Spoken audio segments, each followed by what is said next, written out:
Hello there. We didn't see you. Welcome to Drama With Llamas. in Pajamas. We are the Drama Llamas. I'm Ashley. And I'm Athanasia, and we are classical actors who have been making art together since Uber was an adjective. We are here with you today to help bring you into the world of classical theater.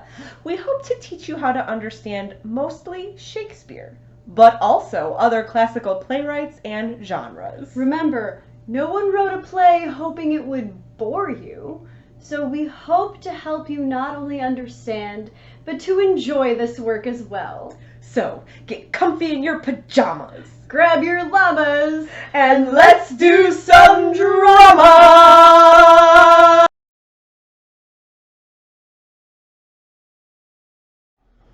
Sorry I was late. When I went to the store to get popcorn for our movie night, the manager sent me on a wild goose chase. I'm so relieved you finally found it. Popcorn is like an addiction with us. You know, you really can't have too much of a good thing. Despite the manager's disgraceful conduct, I made sure to get a generous amount. Well, sorry your shopping trip was so eventful. Thank you. Got a heart of gold for going through all that. You're welcome. It's a good thing I'm not hot-blooded. Yeah. I would have taken him out with one fell swoop. My reliance on popcorn is just too strong. Why don't we get this documentary started? We don't want to be up until the witching hour. Yeah, I hear this true crime series makes your hair stand on end. Can you count how many words or phrases in that last scene were actually from Shakespeare? Go back and watch it again to count it. We'll wait.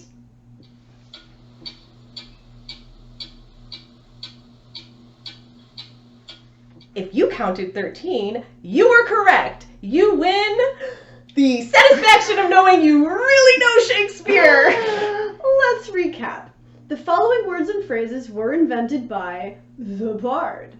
Manager, wild goose chase, addiction, too much of a good thing, disgraceful conduct, generous, eventful, heart of gold, hot-blooded, one fell swoop, reliance, witching hour, makes your hair stand on end. For more words and phrases created by the Bard, check out our links below. Shakespeare is more present in our lives than you may think. And, as we have so often said on this channel, one of the reasons is the right turn of phrase can be really satisfying. Every generation and culture has one or more artists who really understand the assignment and therefore stand the test of time. Perhaps you have seen the challenges going around the internet that offer a quote and see if you can guess, is it Taylor Swift or is it Shakespeare? You might think you can easily tell them apart, but can you? Let's find out. The first quote. Your touch brought forth an incandescent glow, tarnished but so grand. Do you think it's Taylor Swift or Shakespeare?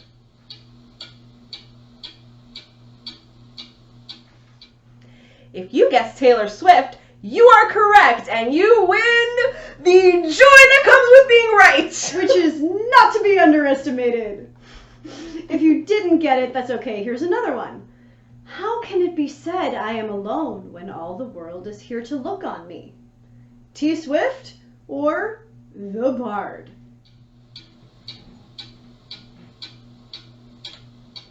It's Shakespeare!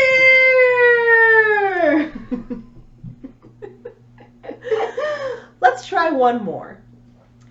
Take the words for what they are, a dwindling mercurial high. Swift or Bard? Taylor Swift! Wait. It was a trick question. T. Swift or not T. Swift? That is the trick question. Because Shakespeare invented one of the words in that quote. Do you know which one? It was dwindling. The very first usage ever of the verb dwindle was in Henry IV, Part 1, Act 3, Scene 3. Falstaff says, Bardolph, am I not fallen away vilely since this last action? Do I not bate? Do I not dwindle? Why, my skin hangs about me like an old lady's loose gown. I think Falstaff would approve of his word being used by a young pop star to describe an illicit love affair. How Taylor would react if she got one of his letters from the Merry Wives of Windsor, we will never know. But based on her lyrics, she would probably get some spectacular revenge. Besides being a wizard with his pen, there are other reasons why Shakespeare is still relevant today. One being, and this is a controversial take, the universality of his works. The characters are real, they are flawed, and they express feelings that most, if not everyone, has felt. And topics include family drama, which cannot always be held for thy llama, falling in love, unpredictable transfers of political power, and dealing with heartbreak and loss. The reason saying his works are universal is a controversial statement. It is because today's society is rightfully putting a lot of effort into what's called decolonizing the syllabus, or to simplify, making sure dominant white men aren't the only voices we listen to. Let's be clear, this channel is about Shakespeare and classical verse drama because those genres seem to need a little more context and explanation than others do today. But that doesn't mean those are the only things that should be studied now. Check out the links below of teachers who teach books and plays written by authors of different colors and genders and authors from differently structured societies alongside Shakespeare. And Shakespeare himself wasn't inventing stories based on his own society about people who resembled his family members. He used older sources from multiple countries, albeit European countries, as the basis for many of his plays, which is why some of the themes translate so well across different countries and time periods. And even though he was a white man, some evidence suggests that Shakespeare may have been bisexual or even a religious minority in his community. So at the time, even he wasn't a completely dominant voice. His plays do contain problematic ideas and terms that society has presumably outgrown. We hope. We hope. This occurs with each generation. Even if you watch TV from the 1990s, you will see this. As long as we acknowledge that these ideas and terms are offensive and shouldn't be espoused anymore, and why. The same way we acknowledge you shouldn't strangle your wife because you think she's been cheating. These can become teaching moments instead of tools of oppression.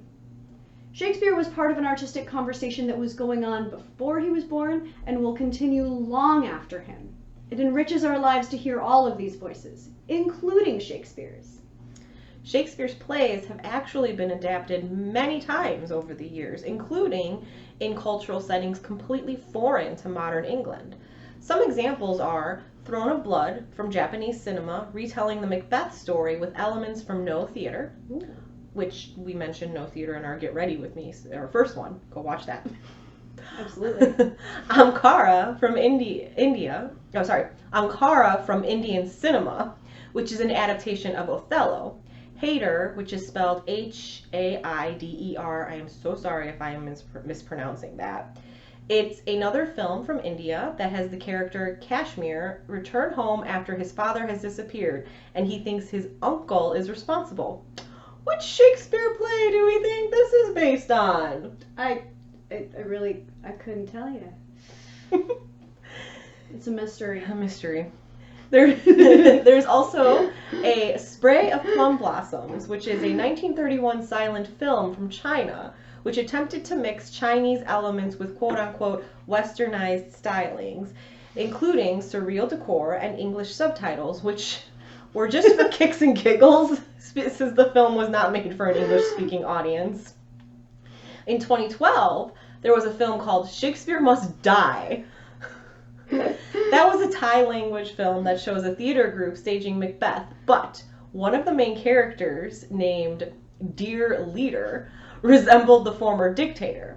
This film was banned because the government didn't want it to cause any social disunity.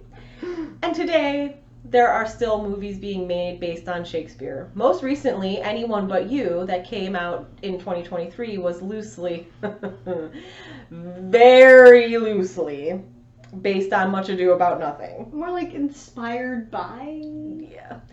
But in the film, you do see a lot of popular Shakespearean quotes used as decoration in the background.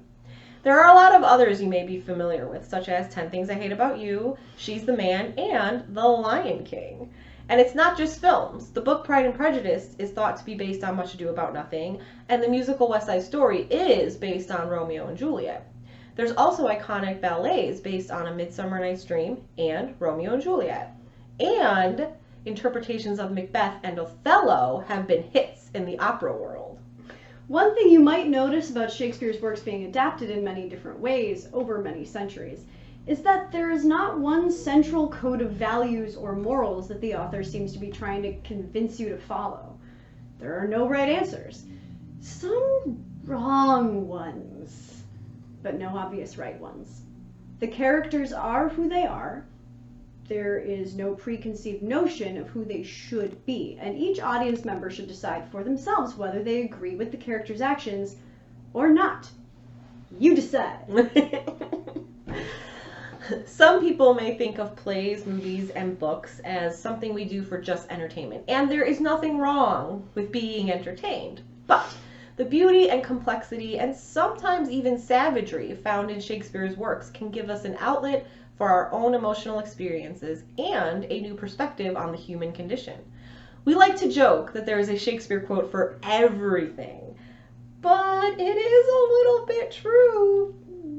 And, as witnessed at the beginning of this episode, Shakespeare has totally infiltrated our linguistic world anyway, so we might as well enjoy it. Tune in next time to meet the women of Shakespeare. From the noble to the bawdy, from the vicious to the charming. Shakespeare's female heroes are some of his most adored and enduring characters. We can't wait to get you acquainted. Make sure to mark the date in your planner, because if it's not in your planner, it doesn't exist. And please remember, if you like our vibe, there is that button that is called subscribe.